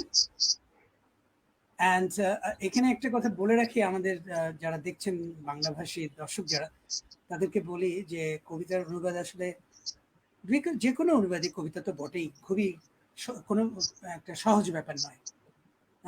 অনেক সময় এও বলা হয় যে কবিতার অনুবাদ করলে কবিতার মূল ব্যাপারটি অনেক সময় হারিয়ে যায়. এটা রবার্ট ফ্রস্ট একবার এরকম একটা কথা বলেছিলেন. মার্কিন কবি রবার্ট ফ্রস্ট বলেছিলেন যে কবিতা অনেক কিছু হারিয়ে যায়. ইনফ্যাক্ট তারপরেও কবিতা অনুবাদ আমাদের করতে হয় বা অনুবাদ আমাদের করতে হয়, কারণ বিশ্বের নানা প্রান্তে নানা জায়গায় যে সাহিত্য চর্চা হচ্ছে দীর্ঘকাল ধরেই তার সঙ্গে সংযুক্ত হতে গেলে অনুবাদের প্রয়োজন আছে। তো সেই জন্য আমরা অনুবাদ করি, যদিও অনুবাদে অনেক কিছু হারিয়ে যায়, তবু অনুবাদ করতে হয়। But before going to reading my translation, I just want to show you my guest poets. I want to show you some comments from the viewers. So the first comment which I'm showing you, her name is Shamima Akhtar Khan Rooney. The name is in Bengali. You can see here. You cannot understand, but I am pronouncing her name. Her name is Shamima Akhtar Khan Rooney. And she says, good morning, everyone. It was, in fact, when we started this program, then she said this. Okay, Rooney, thank you very much for your comment. And I hope that you are watching and enjoying this program. The next, I'm showing another comment. And she is from Ecuador. In fact, her name or his name, I couldn't read here because only Facebook user, I'm getting this name. And she or he says, greeting from Ecuador, congratulations. And the next, another writer and a poet from Bangladesh, and his name is Karim Reza. Reza, thank you very much for your comment, but I'm just showing it to our guests. Nice arrangement. Congratulations. Thank you, Reza. Thank you very much. And another viewer, I didn't get his or her name, but he or she says, good show. Okay, thank you very much. And next one from Anamus Salihin. And Anamus Salihin, he is probably from Bangladesh, and he says, it's an outstanding initiative to get together multilingual literal minds. Just love to all the enlightened hearts. Okay, thank you very much, Salihin. And very wonderful comment she just made. And we are delighted, of course, for your comments. And I'm requesting our guests, anybody can speak about these comments. Do you have any comment about these comments which I have showed you? Do you have? Okay, maybe later. And Robert Margiano, oh, my friend from Italy. She is watching from Italy, Robert Margiano. So thank you very much, Roberto, that you are watching and enjoying this program. And before, Margiano was with me in this program. In another program, she came and recited his poems from Italy. And she's a good friend of mine. Okay, Margiano, thank you very much. And then Islida Nunes. Yeah, Islida Nunes from Portugal. And she is watching and saying that greetings from Portugal. Thank you very much, Nunes. And Nunes is a very good poet and very good performer. And she also came to my program before. So thank you, Nunes. You're watching. Keep watching and enjoy it. The next, in Bangla, the comment is in Bangla, but I am translating it. It's a wonderful thinking or wonderful program you have organized. This is the comment, in fact. But Nunes, especially greetings to the Anna Maria Stępień. Hello, Anna Maria Stępień. So you should say something to Nunes. Anna, speak out. Will you please? Of course. Yeah. Greetings from Poland. Okay. And Obrigado. Anna is a very popular person, popular poet, and she is in fact the director of Association of World Writers. And she contributed to organize this program. I am very grateful to her. Thank you. And next, another comment. It says that absolutely amazing. Okay, there are a lot of comments I got. I'll show later more, but now I'm just reading the translation of Lesyk's poems, 2 poems. I'm going to read the translation. দুটো কবিতায় কিন্তু কোনো শিরোনাম নেই, শিরোনামহীন দুটো ছোট ছোট কবিতা, কিন্তু চমৎকার কবিতা লেখেন আসলে লেসার দৃষ্টিভঙ্গিটা অনেকটা খুব আন্তর্জাতিক ভাবে প্রসারিত। লেসা অনেকগুলি 25টা দেশ ভ্রমণ করেছেন। আপনি একটু আগেই আমি ওর যখন পরিচিতি বলছিলাম তখন আপনারা দেখেছেন। এবং শুধু ভ্রমণ করেননি, তিনি একজন কর্মী হিসেবে, একজন কর্মকর্তা হিসেবে 7টি দেশে বক্তৃতা করেছেন। তার মানে যে আন্তর্জাতিক সংস্থায় তিনি কাজ করেন, সেই আন্তর্জাতিক সংস্থার হয়ে তিনি এইসব জায়গায় গেছেন এবং একই সঙ্গে সঙ্গে বক্তৃতা করেছেন। তার মানে তার একটা আন্তর্জাতিকভাবে ছড়িয়ে পড়ার জন্য একটা আন্তর্জাতিক দৃষ্টিভঙ্গি তৈরি হয়েছে, এটা সহজেই বোঝা যায় আর কি। তো তারই দুটো শিরোনামহীন কবিতা অনুবাদ আমি পড়ছি। রোগটি আপনি খেয়াল করুন, রোগ মানে এক ধরনের অসুখ বা অসুখটিও বলতে পারি। অসুখটি তার নখর দিয়ে আমাকে আঁকড়ে ধরেছে। রোগটি তার নখর দিয়ে আমাকে আঁকড়ে ধরেছে। গভীর ভিতরে একটা দোলনা, ফুসফুসের কোথাও আছে আর ঘুমিয়ে পড়েছে। এই পর্যন্ত যে পড়লাম, আপনারা কি বুঝতে পারছেন কি অনুষঙ্গ হতে পারে? যখনই বলছেন অসুখ, এবং এই মুহূর্তের সবচেয়ে বড় অসুখ যেটা হচ্ছে সেটা তো করোনা আক্রান্ত হয়েই আমাদের হচ্ছে, সেই তাই নিয়েই কিন্তু কবিতাটা। কিন্তু কিভাবে তৈরি করছেন দেখুন, আমি আবার স্তবকগুলি পড়ি, তাহলে বুঝতে আপনাদের সহজ হবে। অসুখটি তার নখর দিয়ে আমাকে আঁকড়ে ধরেছে। গভীর ভিতরে একটা দোলনা, ফুসফুসের কোথাও আছে আর ঘুমিয়ে পড়েছে। এবং আমি আতঙ্কিত, ভীত, জোরে জোরে নিঃশ্বাস নিচ্ছি, দীর্ঘশ্বাস ফেলছি। এ তো জেগে থাকা নয়। আমি কোনো চিকিৎসা নিতে চাই না, কারণ আমি অসুস্থ হতে হতে ভীষণ ক্লান্ত। বুঝতে পারছেন যে সামগ্রিকভাবে করোনাকালের যে বিপন্নতা মানুষের সারা পৃথিবী জুড়ে ঘটছে, সেই বিপন্নতার ছবি এখানে পাচ্ছি, কিন্তু খুব সরলভাবে, চমৎকারভাবে কিন্তু সেই কথাগুলি তুলে ধরেছেন কবি লেসা বাকুন। এর পরের কবিতাটা অনুবাদ আমি পড়ি। তোমার জন্যে আমি অসুস্থ হয়ে পড়ছি। গাছগুলিও তাদের সবুজ শীতল শিখর দুলিয়ে এই কথাটাই বলছে। কোন কথাটা? আমি আবারও পড়ি। তোমার জন্য আমি অসুস্থ হয়ে পড়ছি, গাছগুলিও তাদের সবুজ শীতল শিখর দুলিয়ে এই কথাটাই বলছে। আমি আমার কুলুঙ্গি খুঁজছি লক্ষ্যভেদী শ্রোতা, এবং আমার চারপাশের সবাইকে বলছি, কি খুঁজছি আমি? আসলে অনুসন্ধান আমি করছি না, আমি লুকাতে চাইছি। আস্তে আস্তে ছবিগুলো লক্ষ্য করুন, তাহলে বুঝতে পারবেন কবিতাটা কি নিয়ে এবং কেমন। তারপরে লিখছেন, তুমি কে? আমার প্রার্থিত দর্শকের প্রতিনিধি। সবশেষে তোমার অস্তিত্ব আমি নিশ্চিতভাবে অনুভব করছি। সম্ভবত ক্ষুধার্ত কেউ তুমি, উঁচু মানের কেউ, সুস্বাদু ইউক্রেনীয় ভাষা, কেউ কেউ ভীত, নিচু হয়ে আসা কাঁধের সঙ্গে তার চোখের দিকে তাকিয়ে আছে। একটি কুকুর যাকে প্রায়ই লাথি মারা হয়, কেউ কেউ ভীত, যিনি নিজে থেকে কিছুই করতে পারেন না, আবার পালানোর সামর্থ্য নেই। শেষ অবধি আমরা যেখানে আছি সেখানেই থাকতে হয়।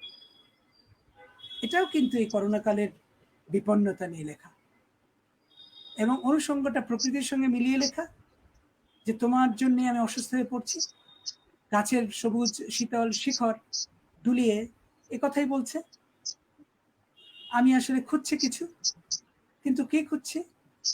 বরং আমি খুঁজছি না, আমি লুকোতে চাইছি। এবং সেটা কি? যে করোনাকালের বিপন্নতা আমরা লুকোতে চাই। আমাদের বিপন্নতা এতটা বেশি আমরা ভীত হয়ে পড়ি।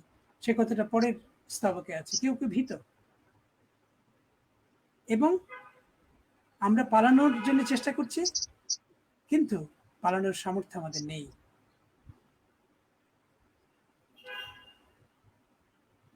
এর পরের অংশটা আসলে এটা ওর তৃতীয় কবিতা, আমি এটা অনুবাদ করেছি, তো এটা পরে পড়বো যখন ওই অনুবাদগুলি পড়বে। So Lesyk Panasiuk, in fact, I have translated your 3 poems. Now I'm saying that I have already translated 3 poems, and you are lucky enough because I have just translated 1 poem more than others. But in fact, these are the short poems, so I did it. I could do it easily. Yes. For that reason, just I have translated your 3 poems. So দর্শকদের আমি বলি, ওর 3টে কবিতা আমি অনুবাদ করেছি, অন্যদের 2টো করে, কিন্তু শেষ কবিতাটার অনুবাদ আমি পড়লাম না। এটা আমি ও যখন আরেকবার আসবেন পড়তে, তখন আমি আপনাদেরকে শোনাবো, পড়ে শোনাবো। So now just I'm going to Anna Canic. Is the pronunciation okay? Anna Canic? Canic. Okay. So now she will read her poems, but before that, I'm in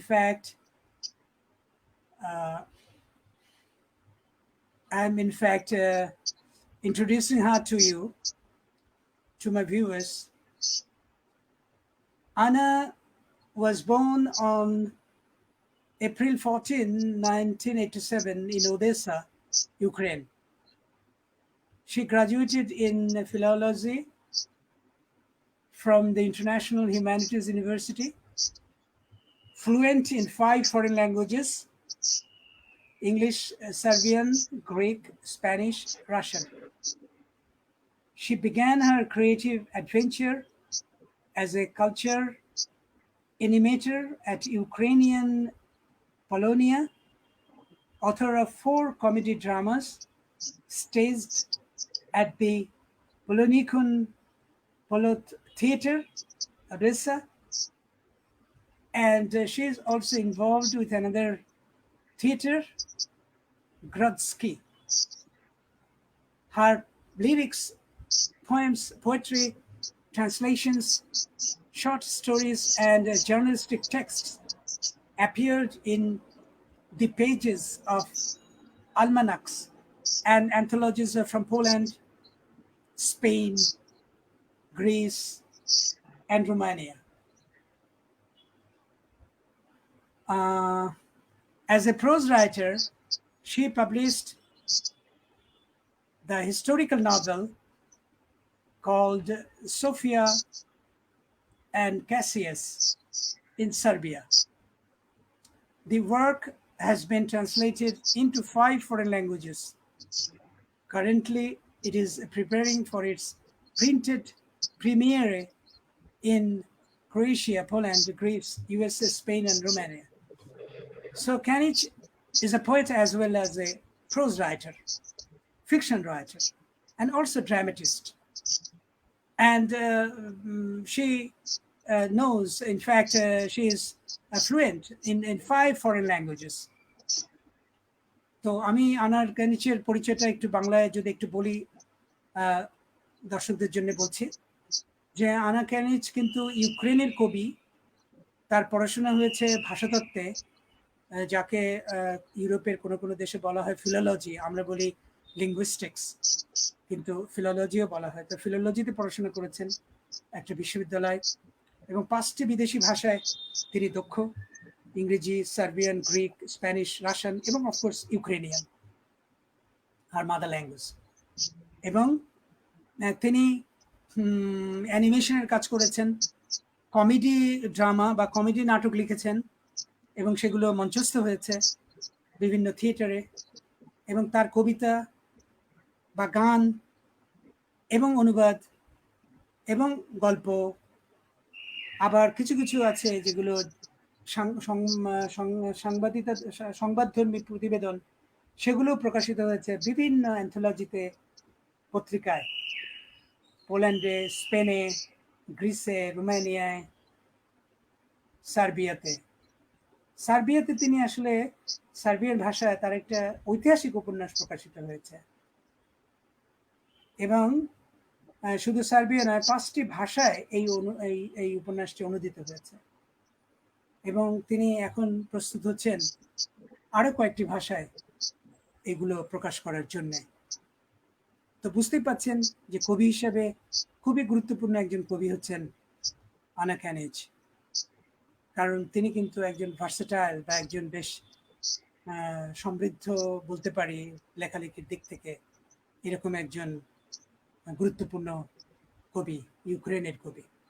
So now I'm just going to Anna, and she will read her two poems in Ukrainian language, then I'll follow with the Bangla translation. So over to Anna, please. Thank you very much, Masud. First of all, I would like to make one remark. Can you please, Anna, raise the volume of your microphone? Just a minute. I don't know what. Please, yeah, please. What's going on here? Oh.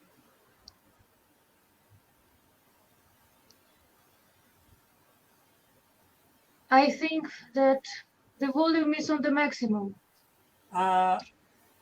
Just a minute. Would you please take the microphone closer to your mouth?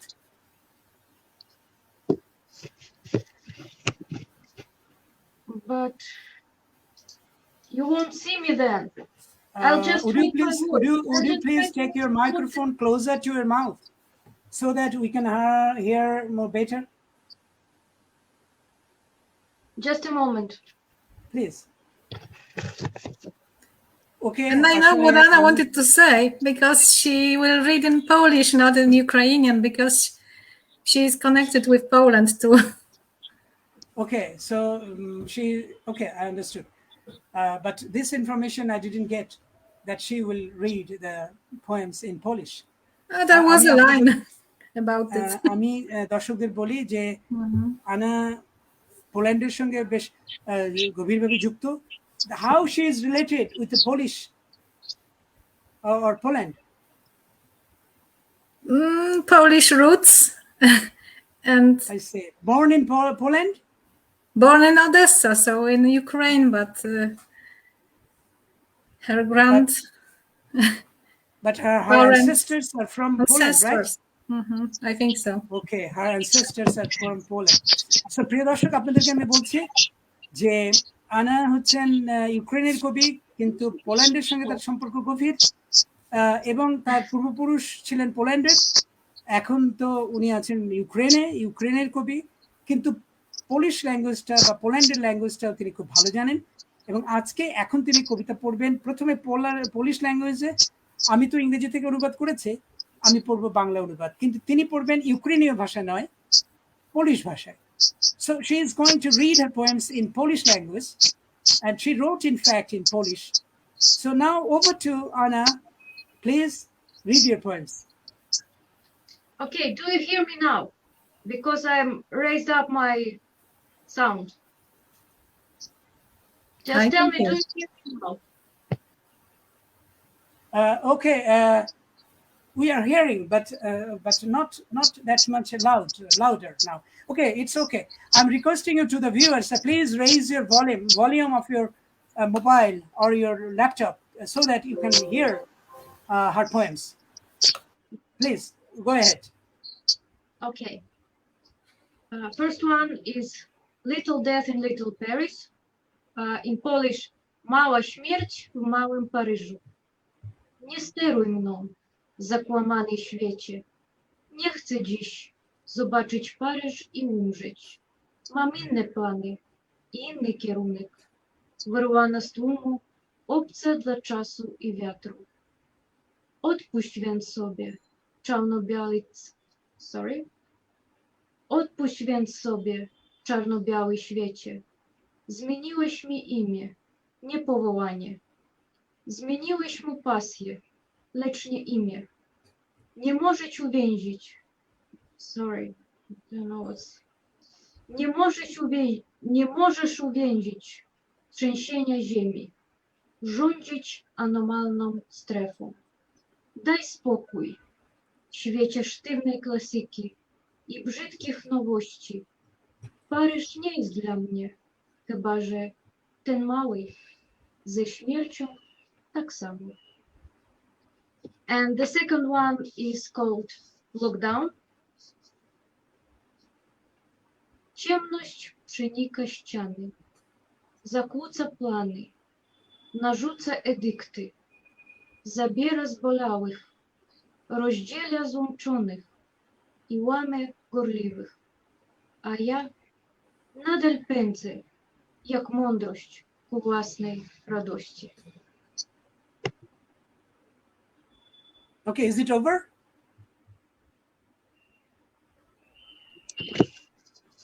I think it's over.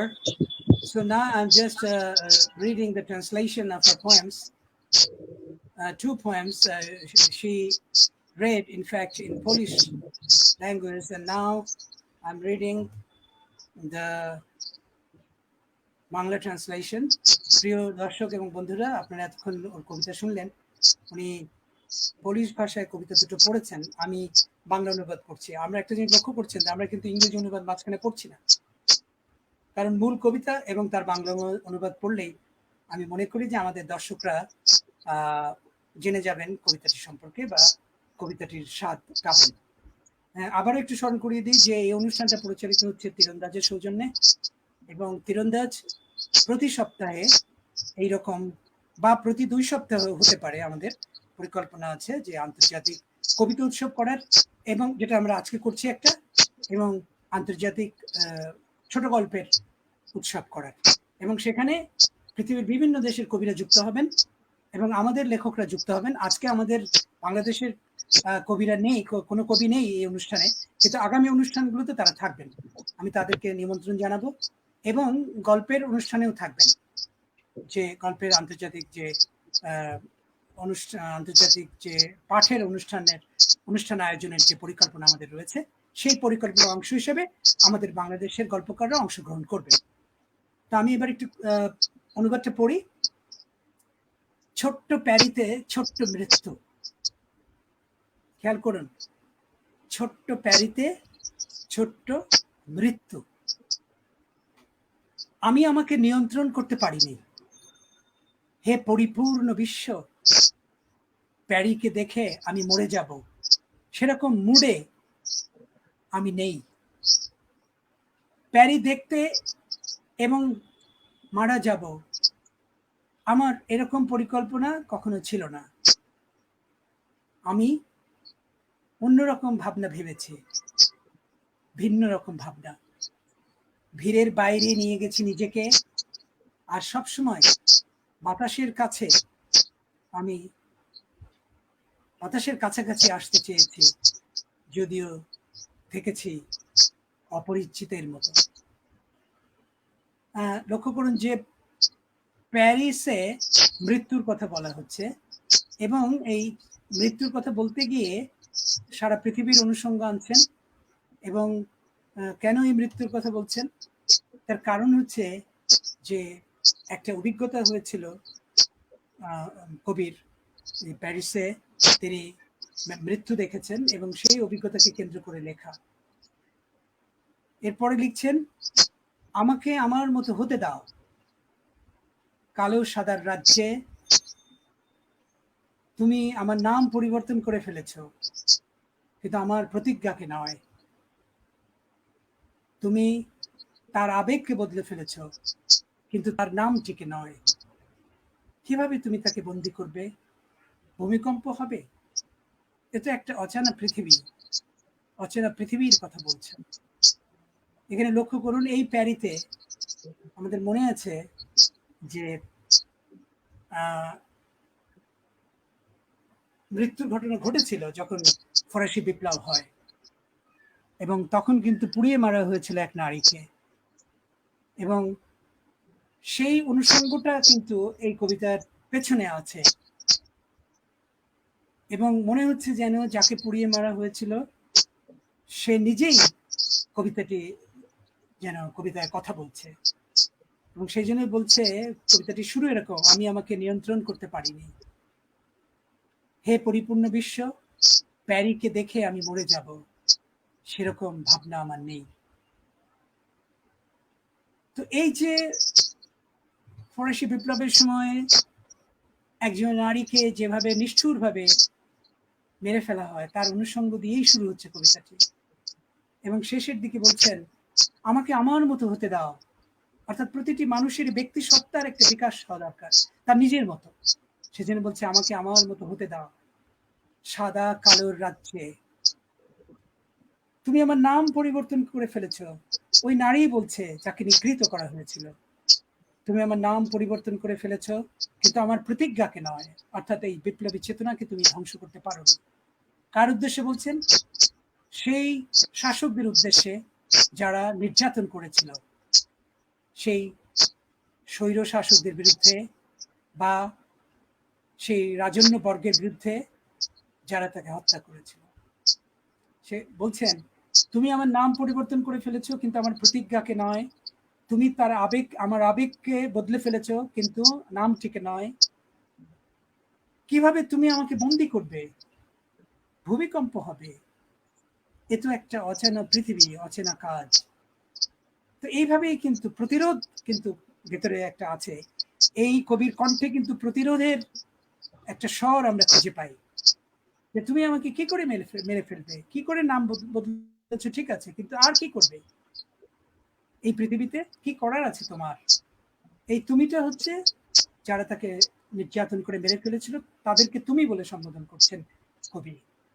অর্থাৎ যারা স্বৈরশাসক তারা কি করতে পারে, এরকম বিপ্লবী স্বাধীনতাকামী মানুষদের মেরে ফেলে কতদূর পর্যন্ত তারা সফল হতে পারে।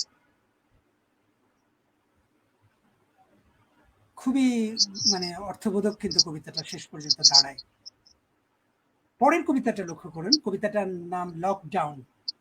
এই লকডাউন তো আমরা সবাই জানি এবং খুবই পরিচিত এখন নানা করোনার কারণে।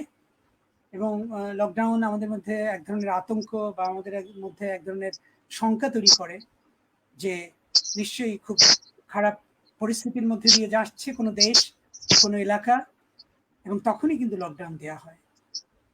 এবং এইটা হচ্ছে আমাদের উপর এখনকার বিপন্ন অবস্থা হচ্ছে এই লকডাউনকে কেন্দ্র করেই ঘটছে। বিপন্নতার মুখোমুখি আমরা হচ্ছে। কবিতাটির নাম লকডাউন। দেয়ালের ভেতর দিয়ে অন্ধকার প্রবাহিত হচ্ছে, সমস্ত পরিকল্পনাটাই ভেস্তে গেল। ভারী ভারী পাথর চাপিয়ে দিচ্ছে, দুর্বলদের কেড়ে নিচ্ছে। সংঘবদ্ধ মানুষের অশ্রু পরস্পর পৃথক হয়ে যাচ্ছে। ধর্মপ্রাণ মানুষেরা প্রার্থনায় বিরতি নিয়েছে, আর আমি যেতে যেতে প্রজ্ঞার সন্ধান করছি আনন্দের জন্য। বা ঘুরিয়েও এই শেষ স্তবককে অনুবাদ করা যায়, আর আমি আনন্দের জন্য যেতে যেতে প্রজ্ঞার সন্ধান করছি। এই যে কবিতাটি দেখুন, এটা লকডাউনের সাধারণ একটা ছবি নয়। বলছেন যে দেয়ালের ভেতর দিয়ে অন্ধকার প্রবাহিত হচ্ছে, মানে পরিবেশটা তো এরকমই, মানে দেয়ালের ভেতর দিয়ে, মানে দেয়ালে দেয়ালে, বাড়িতে বাড়িতে তার ভেতর দিয়ে যেন অন্ধকার সরে সরে যাচ্ছে, প্রবাহিত হচ্ছে। এবং সবকিছুই আজকে আমাদের বিপন্ন হয়েছে, যার জন্য বলছে সমস্ত পরিকল্পনা ভেস্তে গেল। ভারী ভারী পাথর চাপিয়ে দিচ্ছে। এই পাথর চাপিয়ে দিচ্ছে কে? করোনা। বলছেন যে ভারী ভারী পাথর চাপিয়ে দিচ্ছে। পাথর যেরকম ভাবে চেপে ধরে মানুষকে, চেপে ধরলে বিপন্ন হয়ে পড়ে মানুষের অবস্থা, সেই কথাটাই বলছেন, যেন করোনা পাথরের মতো চেপে বসেছে। দুর্বলদের কেড়ে নিচ্ছে কেড়ে, অর্থাৎ যারা দুর্বল, যারা শারীরিকভাবে দুর্বল, তাদের মৃত্যু হচ্ছে। তারপর বলছেন সংঘবদ্ধ মানুষের অশ্রু পৃথক হয়ে যাচ্ছে, বা বলতে পারি আলাদা হয়ে যাচ্ছে। মানে মানুষ সংঘবদ্ধ, কিন্তু তাদের আর সংঘবদ্ধ নেই, তারা কারণ সংঘবদ্ধ থাকা যাচ্ছে না লকডাউনের কারণে। মানুষের যে যৌথ জীবন, যে জীবন সে গড়ে তুলেছে এতকাল ধরে, এবং যে জীবনের মধ্য দিয়ে সে সভ্যতাকে খুঁজে পেয়েছে বা সভ্যতার সৃষ্টি করেছে, সভ্যতার একটা পরিস্থিতি তৈরি করেছে, সেটা এখন থাকছে না। তারপরে পংক্তিটা দেখুন, ধর্মপ্রাণ মানুষেরা প্রার্থনায় বিরতি নিয়েছে। মানে যারা ধর্মপ্রাণ মানুষ তারা এখন আর প্রার্থনা করছে না, কি করে কি হবে। এবং শেষে কবি বলছেন যে এর ভেতরেও আমি যেতে যেতে প্রজ্ঞাকে অনুসন্ধান করছি, অর্থাৎ সেই জ্ঞানের মুখোমুখি হতে চাইছি বা সেই প্রজ্ঞাকে পেতে চাইছি, যার মধ্য দিয়ে এই পরিস্থিতির মধ্য দিয়েও আমরা যাতে ভালোভাবে কোনো একটা ভালো কোনো পরিস্থিতির মুখোমুখি আবার হতে পারি, বা ভালো কোনো পরিস্থিতি আবার যেন সৃষ্টি হতে পারে, সেই কথাটাই বলছেন। তো আনার কবিতাটা আই হ্যাভ জাস্ট একটা দীর্ঘ আমি একটা ব্যাখ্যা দিলাম, এবং বোঝানোর জন্য আসলে আমাকে দিতে হয়েছে। তো আমি আশা করি আপনারা সেটা কবিতার ইয়েটা মানে এসেন্স এবং সার এবং একই সঙ্গে সঙ্গে মূল ভাব এটা বুঝতে পেরেছেন। তো what next? I have just going to finish with another poet, and no, we don't have any poet more to read today. But one thing I want to tell you, that Anna is a short story writer. I told you before, and she sent me one short story. কিন্তু আমি সেটা এখন পড়বো না, আমাদের অনেক সময় গেছে, আমি এটা পড়বো না। তবে আমি তীরন্দাজে এটা প্রকাশ করব, তীরন্দাজ পত্রিকায়। এখানে বলে রাখি যে with all these poems we are going to publish one anthology with the poets participating in this program. We will publish one anthology containing their poems. So I hope that the readers and the participants, the poets, you will find your poems in our anthology in future. So again, I'm very grateful to you that you have come and joined with me in this grand poetry recitation. And before leaving, I'm just asking Anna to say something, a few words about this program and about the poets. Please, Anna. And she is the director of Association of World Writers. Anna, please. I know about them. They are young, prolific poets and prose writers sometimes, and translators, very talented. And I am happy that they are here today. I loved their poems. Anna, please, I'm telling to Anna, Canic, please put off your microphone because I'm getting some awkward sound. So Anna, I'm just muting your microphone. Don't unmute. I will unmute, no problem, when you speak. Please, Anna, go ahead, Anna Marian. So we have very talented poets here today, poets, writers. We could hear Ukrainian language and Anna Canic, who read in Polish. And just follow them, their career, their poems, their poetry on the internet, because it's very interesting, in my opinion. Of course. So, in fact, they are very talented poets. Already they have published a lot of books, and their poems and short stories also have been included in many anthologies in Ukraine and also abroad. So I'm just going to conclude this session, but before conclusion, I want to just again, I'm profoundly grateful to you that you have come over here with me, and we have heard your poems, and we enjoyed it very much. And also our viewers, I hope so that they also enjoyed. And before leaving, just showing you some comments, and then you will be more delighted to see or to read these comments. Really a great event to enjoy heartily. Poetry of the world has appeared on virtual screen.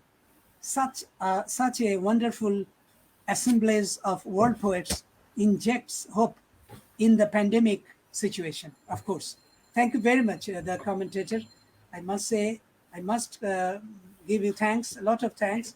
You have rightly said that during this pandemic, we are enjoying hearing the poems from different countries.